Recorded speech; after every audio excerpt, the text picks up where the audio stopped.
Today on Sophie Explaining Stuff, I explain stuff that I think is easy to understand. Yay! Hyper and hypo-arousal. What is that, you ask? Anyone can experience it, but the people who experience it most often are people with intense emotions who show them on the outside or keep them inside. For example, neurodivergent people. Hyper-arousal is like that movie scene where someone's like in a waiting room and like someone's clicking their nails and scratching their head and everything is just too loud.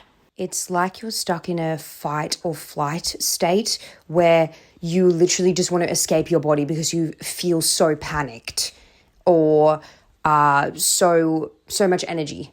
Hypo-arousal is like when you're a kid and you're like sitting in your room and you're like laying on the floor somewhere and you are like so bored that you feel numb and you can't like make any decisions. It's not so much boredom, but just for the sake of the example, but it's like you're in low power mode and you're like stuck in like a freeze state. Neither state is bad. It's just info from your nervous system.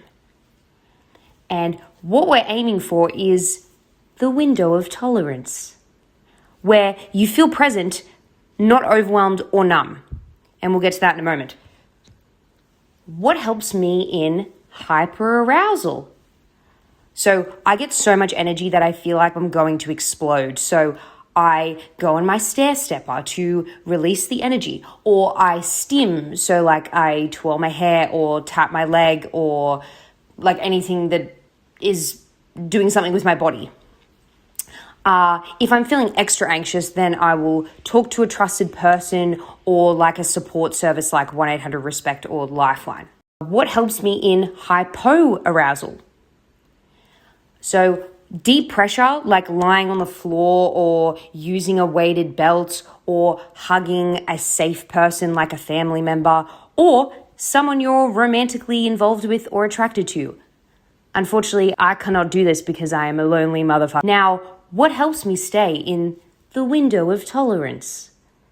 So I have focus blocks and a timer. So once the timer goes off, then I'll have a mental break by going outside or meditating and then repeating the process. Also, I am quite disciplined in taking those mental breaks because if I don't, then I will focus for too long and then I'll get overwhelmed. I also will take medication and have stress support vitamins. Anyway, I hope you learned something. Until next time, this is Sophie Explaining Stuff. I explain stuff that I think is easy to understand. Yay!